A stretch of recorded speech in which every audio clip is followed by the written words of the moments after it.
back to Food Prep Guide. In the past, we have done some videos on our thermal cooker. It's basically just a really big thermos, and in the past we have shown you how to make yogurt in it, and we've also just kind of generally talked about how it's our off-grid slow cooker, no electricity required.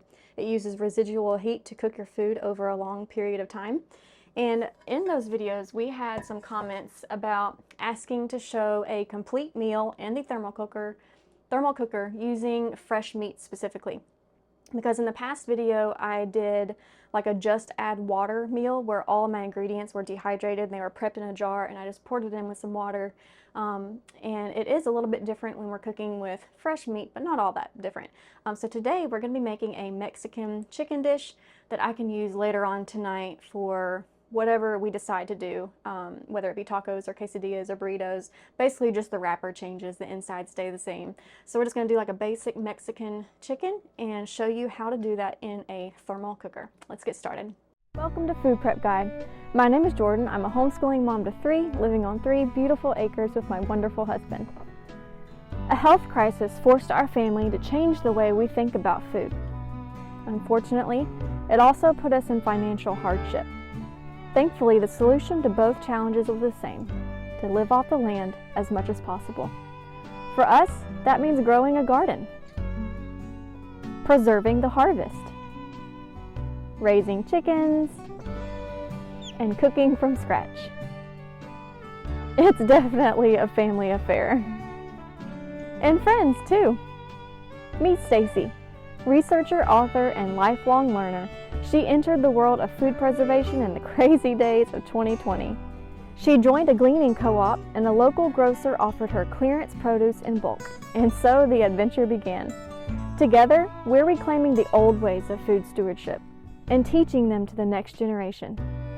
If there's one thing you should know about us, it's that we love Jesus and seek to steward his blessings wisely.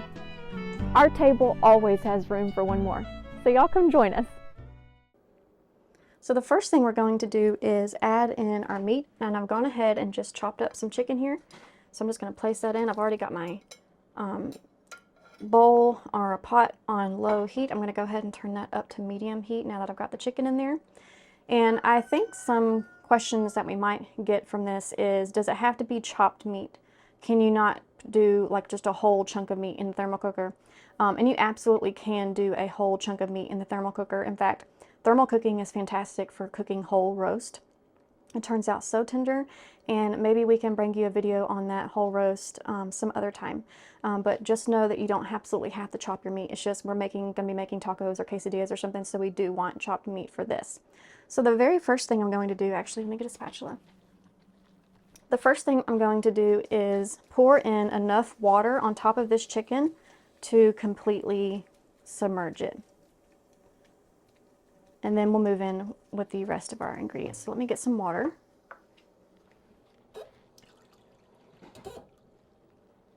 I'm not sure how much it's going to take, so I'm not measuring the water. I'm just covering the chicken completely with water. Looks like I need some more. And that's one of the rules of thermal cooking, is just that you have enough water for the energy, the heat, to conduct itself well while it's cooking inside the pot.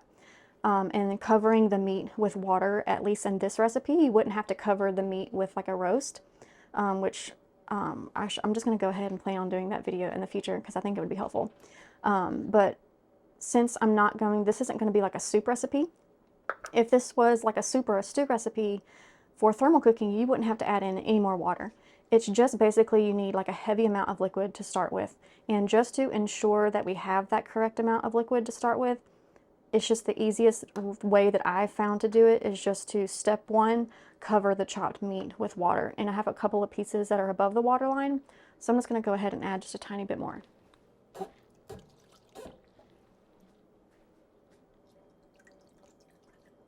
Okay, I think that's going to be fine.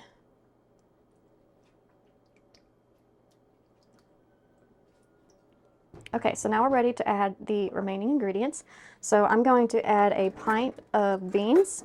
I would normally prefer black beans or pinto beans for this recipe, but I don't have any of those prepared right now. All I have is this can of northern beans. So we're gonna have northern beans in our Mexican chicken tonight, and that's okay, it'll taste just fine.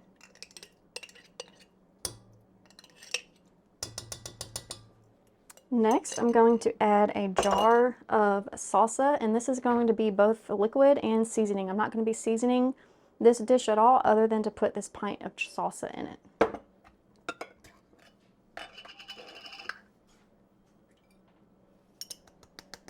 But of course, you know, do this however you want. Season your chicken if you like, do it however you want. Okay, next I'm going to add some dehydrated bell peppers. I'm not going to measure, I'm just going to sprinkle in and kind of see how much I want to do it. We love peppers, so that's a good amount. Next, I'm going to add 1 chopped onion. And to that, I'm going to add 1 cup of frozen corn. If I had dehydrated corn, I would absolutely be using that instead. I love using my dehydrated ingredients with the thermal cooker because they turn out so well. They basically rehydrate inside the thermal cooker, so you don't even have to rehydrate them first. So it's just a great way to use the thermal cooker is with your home dried ingredients. But I don't have any, we are out, so 1 cup of frozen corn it is. And then I'm going to sprinkle in a little bit of my instant rice. This is just cooked rice that has been dehydrated, making it minute rice like what you can buy at the store. And I'm going to do about a cup of that as well.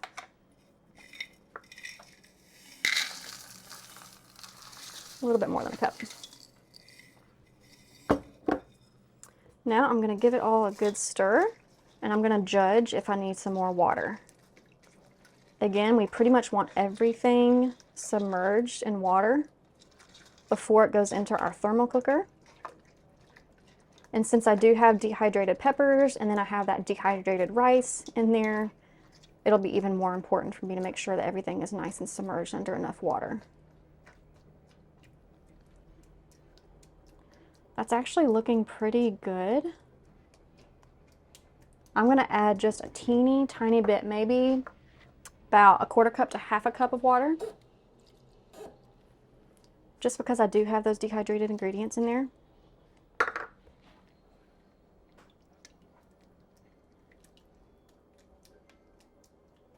Okay, the next step is just to bring this whole pot up to a rolling boil. So I'm going to turn this on high, place the lid, and we'll be back when this is boiling. Okay, I believe we are boiling. Let's check and see. Yes, we are. So now we need to set a timer, and for this dish we're going to set a timer for 5 minutes. And then place the lid and allow it to boil just like that for 5 minutes. While this is boiling, I want to chat about some tips and things to know about thermal cooking. So another common question about thermal cooking is how long to boil it. And that's a very good question because it's not the same, and that's the number one thing that, not number one, but one of the number one things that you need to know about thermal cooking is that the boiling time is not the same for every single recipe. The boiling time is basically based in general on mass and the cut of your meat, whether it's whole and big and chunk, or whether it's cut down and shredded, or cut down and diced, or something like that. So for this particular recipe, it's 5 minutes. But how do you know if you're cooking a whole roast or a few pork chops or something like that?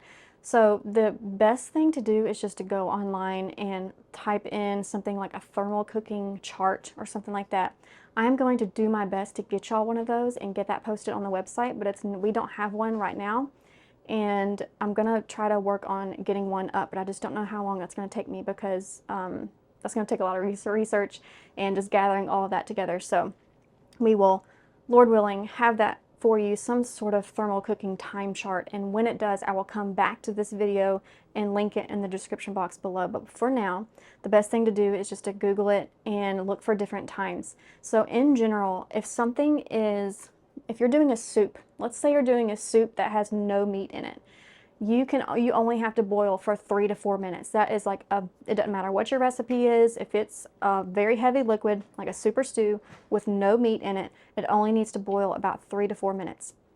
If it's something like this that certainly has a good amount of liquid, you saw how much liquid would be added, but it's not a liquid-based recipe like a super stew. This is going to be like a taco filling. So if it is that, less water, and it has meat in it, you're going to at least need 5 minutes, if not more. I only need 5 minutes because of how small I diced up the chicken. if I were to put the whole chicken breasts in here, but keep the recipe the same, I would bump it up to about 7 to 8 minutes of boiling time. If you are doing something like a large pot roast, you're going to need to boil it for about 20 minutes, 20 to 30 minutes. It all depends. Y'all know how vastly a pot roast can change in weight, right? You could have a really small one, you could have a really big one. So it's going to come back to that mass thing and trying to decide if it's on the lower end or the higher end. So it could be as little as 20 minutes for a smaller roast or even as high as 30 minutes for a larger roast. The idea behind thermal cooking is that you can slow cook and get the tenderness benefits of slow cooking even without electricity. While we do need electricity to boil, we don't actually need electricity to boil, right? It's just, I'm in my kitchen, everything's fine, I'm just gonna use my stovetop. But you can very easily bring a pot of food to a boil on a grill using propane, charcoal, or even on a rocket stove or an open fire if needed. So I only have about 30 seconds left before this is over with, and I think we covered just a general guidelines of how to know how long to boil your food. But the boiling food part is one of the most important steps of thermal cooking because you need to get that whole mass of food very, very hot, boiled all the way through, because it's that residual heat that's going to continue cooking your food once you transfer it over into the thermal cooker, which we're about to do in just a second. You want this process to be fast. So I'm going to go ahead and I'm not going to be dangerous about it. I'm not going to do it so fast that I'm not careful, but when you transfer from boiling to thermal cooker, you want to have everything ready so that it's just a quick pour and you can very quickly get that lid on. So that's what we're going to do here. Get all these out of my way. Okay, here we go. Just going to make sure nothing's stuck to the bottom, and it's not.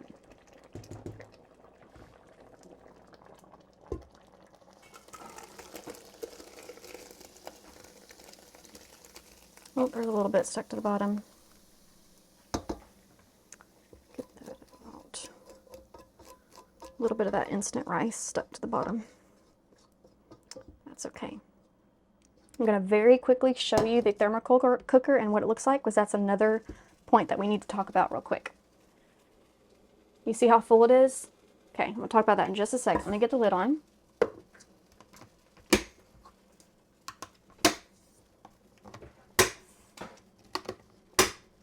Okay, I think I spilled a little bit. Let me clean that up real quick. Okay, so you saw how full the thermal cooker was, and I showed you that because that's another important part of thermal cooking. So I'm going to set this to the side. That's where it's going to be until supper is ready to serve tonight. That's all we have to do. Get that off. Okay, so another important part of thermal cooking is thermal mass, and having a good comparison of the thermal mass of the food to the size of your thermal cooker. So basically, you want your thermal cooker to always be 3/4 or more full. So that means, what does that mean? It means you need to choose a thermal cooker size that fits well for the size of your family and the size of the meals that you make. So to put that into, just to kind of give you a frame of reference, we are a family of 5, and this recipe will feed everyone with a little bit of leftovers for lunch tomorrow. And we have I want to make sure I get it right, a 3-quart thermal cooker. So family of 5, enough food for 1 meal plus some leftovers for lunch tomorrow in a 3-quart thermal cooker. And you saw it was right at 3/4 full. It can be a little bit more full if you want, but you don't want to dip below that 3/4 line. Making sure that your thermal cooker is 3/4 of the way full just ensures that you have enough thermal mass to keep that residual heat cooking for as long as you need it to. So let's talk about timing. That's another factor of thermal cooking. You will think about your slow cooker, and this is one of those things that you don't necessarily need to Google, because if you use a slow cooker, you already know that a certain recipe has maybe cook on low for 6 hours or cook on high for 4 hours. So basically you're going to go by the cook on low setting if you were doing a slow cooker, and that's how it's going to transfer to your thermal cooker. So let's say you have a chicken and dumpling recipe that cooks in the slow cooker on low for 6 to 7 hours. You can estimate if you were to put that recipe in your thermal cooker, it would be ready in approximately 6 hours. But does that mean you have to open the lid and eat it right at the 6-hour mark? And no, you don't. The thermal cooker can go, just like your slow cooker can in general, it can go longer than the minimum amount and still stay good. So for instance, it's 11:23 right now. We are probably going to eat this around 6:30, so that's right at about 7 hours. So this meal, because it's the chicken is cut in such small pieces, it's only going to take maybe about 4 hours, which would put this ready at 3:30, but we're not going to eat it until 6 or 6:30, and that's totally fine. There is one test that we need to make sure that we do before we go to serve our food, and that's just a food safety thing, and just making sure, making sure that it is in that safety range. So you will want to have some sort of meat thermometer, grill thermometer, bread thermometer, some sort of thermometer to measure the heat of the food when you go to serve it. And this is just like an absolute precaution safety thing. We don't want our food to drop below 140 degrees Fahrenheit, because anything below that and bacteria is able to start to grow. Anything above 140 degrees Fahrenheit, bacteria can't grow. So let's say the day really got away from us. My husband got home from work late, and it is 8:30, 9 o'clock before we're able to eat this food. That would be, what, 9 hours? 9 or 10 hours, which would be way more than the 5-ish hours window that it would be almost double when this food would be ready. And that is when we would just want to measure and make absolutely certain that the temperature of our food inside the pot didn't dip below 140 degrees Fahrenheit. So when we come back, when it's almost time to cook supper tonight, I will show you that process. I will say that I have never had a thermal cooker measure below 140 degrees Fahrenheit. That's not to say that it can't. Of course, if we were to do this and wait 3 days, it would of course be below the safety zone and we wouldn't be able to eat it. But if we're talking just a 1-day period or even overnight, you can make oatmeal at night before you go to bed and wake up in the morning to a nice hot pot of oatmeal. It's fantastic.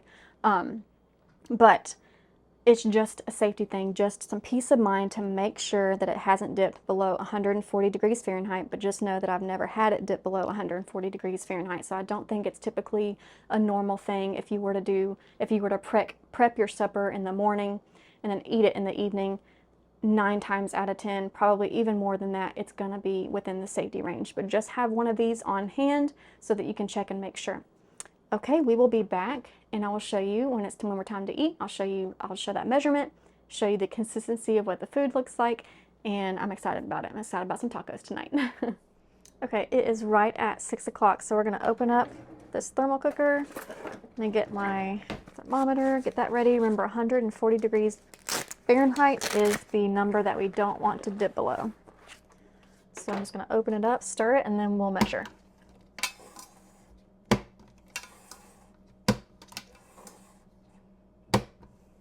Should be able to see a bunch of steam come out.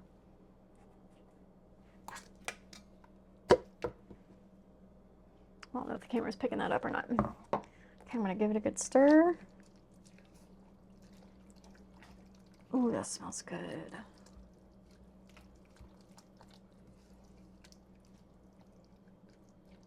Okay, let's measure. I'm gonna measure at the center of the pot.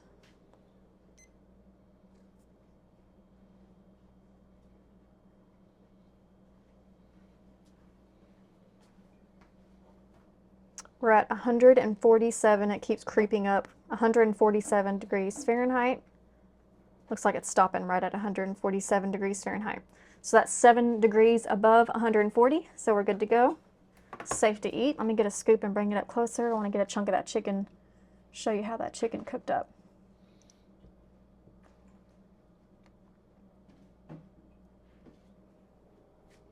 Okay, there we go. There's a piece of that chicken right there. You can see the grains nicely. You can tell it's fully cooked. And this is a delicious filling that can go into whatever, I call them wrappers, you want. but basically nachos, quesadillas, burritos, enchiladas, tacos, any of those things. This is a good filling for it, and we like to top it with cilantro, avocado, sour cream, cheese, anything like that. I hope that was helpful to y'all. Hope you try some thermal cooking. It's a lot of fun. And we will have a link in the description box to this particular thermal cooker, as well as the thermometer. We'll see y'all next time. Bye.